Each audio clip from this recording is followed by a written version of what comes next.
नमस्कार दोस्तों, मेरा नाम है शैलेश और आज मैं एक और नई हॉरर स्टोरी लेकर आया हूँ जिसका नाम है निशान।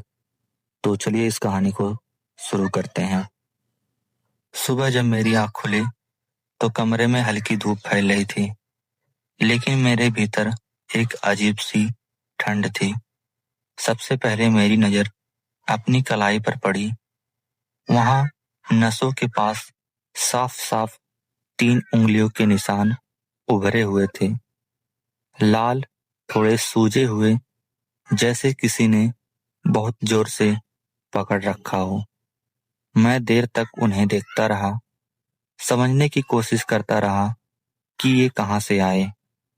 पिछली रात मैं अकेला था, दरवाजा अंदर से बंद था और खिड़की भी बंद थी, फिर भी ये निशान ताजा थे। सबसे डरावनी बात यह नहीं थी कि निशान थे, बल्कि यह थी कि मुझे रात की कोई याद नहीं रही, ना सोने की, ना जागने की, ना किसी सपने की। मेरा नाम रोहित है। मैं एक फोटो जर्नलिस्ट हूँ। लोगों की जिंदगियों के निशान, जगहों की खामोशी और घटनाओं के पीछे छिपे सच को कैमरे में कैद करना मेरा काम है। 3 महीने पहले मुझे एक असाइनमेंट मिला था। पहाड़ियों के पास बसे एक छोटे से कस्बे में लगातार हो रही रहस्यमयी मौतों पर। स्थानीय अखबारों ने उन्हें प्राकृतिक बताया था, लेकिन सोशल मीडिया पर एक बात बार बार उभर रही थी। हर 100 पर एक जैसा निशान था, 3 उंगलियों का। कस्बे का नाम था देवपुर। बाहर से शांत, लगभग सुंदर पहाड़ों की छाया, पतली गलियां, पुराने घर। लेकिन वहां पहुंचते ही मुझे ऐसा लगा जैसे हवा में कुछ अटका हुआ हो, कोई अधूरी सांस, कोई दबा हुआ डर। लोग बात करते करते चुप हो जाते थे। सूरज ढलते ही खिड़कियां बंद हो जाती थीं। रात को सड़कों पर सन्नाटा नहीं, बल्कि एक भारीपन रहता था, जैसे कोई देख रहा हो। पुलिस रिकॉर्ड के मुताबिक पिछले 6 महीनों में 7 लोग मरे थे। किसी को हार्ट अटैक आया था, किसी को ब्रेन हेमरेज, किसी की नींद में ही मौत हो गई। पोस्टमार्टम रिपोर्ट्स साफ थी, लेकिन तस्वीरें नहीं। हर तस्वीर में कलाई या गर्दन के पास 3 उंगलियों के गहरे निशान थे। उंगलियां असामान्य रूप से लंबी लगती थी और दबाव इतना गहरा था कि चमड़ी के नीचे तक उतर गया हो। मैंने जब पहली तस्वीर जूम की तो मेरे हाथ ठंडे पड़ गए। ये निशान किसी इंसान के नहीं लगते थे। मैं एक पुराने गेस्ट हाउस में रुका। रिसेप्शन पर एक बूढ़ी औरत ने मेरा नाम रजिस्टर में लिखा और फिर देर तक मुझे देखती रही, जैसे कुछ तौल रही हो। फिर उसने पूछा, अकेले आए हो? मैंने कहा, हाँ, मैं अकेला आया हूँ। वो बुदबुदाई, अकेले लोग यहाँ ज्यादा देर नहीं टिकते। उसके चेहरे पर डर नहीं, थकान थी, लंबे समय से दबा हुआ डर। पहली रात मैं देर तक नोट्स बनाता रहा। बाहर कहीं कुत्ते भौंक रहे थे। फिर अचानक सब शांत हो गया। ऐसा सन्नाटा जिसमें अपनी धड़कन बहुत तेज सुनाई देती है। कमरे में बल्ब जल रहा था, फिर भी कोनों में अंधेरा जमा हुआ लग रहा था। कब नींद आई याद नहीं, बस इतना याद है कि अचानक मेरी आंख खुली। घड़ी में 2:16 दिख रहा था। कमरे में कोई नहीं था, लेकिन ऐसा लग रहा था जैसे कोई अभी अभी गया हो। हवा ठंडी थी, मेरे गले में जलन हो रही थी।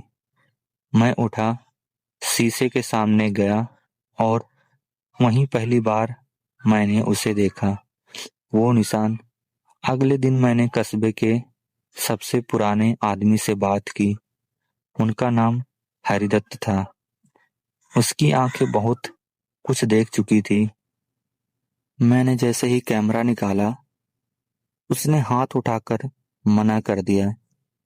इस बारे में तस्वीर मत खींचो, उसने कहा। मैंने उसकी वजह पूछी। वो देर तक चुप रहा, फिर बोला, क्योंकि जिसे वो निशान मिल जाता है, उसे दोबारा देखने की जरूरत नहीं पड़ती। उसके शब्दों में चेतावनी नहीं, यकीन था। हरिदत्त ने बताया कि 20 साल पहले देवपुर में एक साधु आया था। बहुत अजीब था। हमेशा हाथ कपड़े में ढके रहते थे।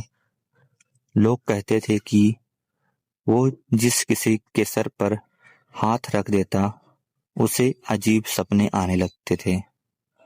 सपने इतने असली कि जागने के बाद भी पीछा न छोड़े। कुछ ही दिनों में वो आदमी बीमार पड़ता और फिर मर जाता था। एक रात डर और गुस्से में गांव वालों ने उस साधु को मंदिर के पीछे जिंदा जला दिया। मरते वक्त उसने बस इतना कहा, अब मैं निशान छोड़ूंगा, जो मेरा होगा वही बचेगा। उस रात मैंने तय किया, सबूत चाहिए। मैंने कैमरा कमरे में ऑन छोड़ दिया। खुद से कहा कि जो भी होगा रिकॉर्ड हो जाएगा। नींद आई तो सपने में मैंने खुद को देवपुर की उसी पुरानी गली में पाया जहां कोई नहीं रहता था। दीवारों पर काले जले हुए हाथों के निशान थे। हर निशान में 3 उंगलियां, हवा में जलने की गंध थी। तभी किसी ने पीछे से मेरा हाथ पकड़ा। हाथ बहुत ठंडा था। मैं चीखना चाहता था, लेकिन आवाज नहीं निकली और फिर मैं जाग गया। मैं पसीने से भीगा हुआ था। कलाई जल रही थी, जैसे किसी ने अभी छोड़ा हो। सुबह होते ही मैंने कैमरा चेक किया। वीडियो में मैं बिस्तर पर सो रहा था। टाइम देखा तो 2:16 हो रहे थे। अचानक मैं उठकर बैठ गया। फिर मैंने खुद की कलाई को जोर से पकड़ा, लेकिन स्क्रीन साफ दिख रहा था। उंगलियां 3 से ज्यादा थी, बहुत ज्यादा थी। उसी दिन मुझे समझ आ गया कि ये निशान सिर्फ शरीर पर नहीं बनते, ये कहीं और बन रहे थे, मेरे भीतर।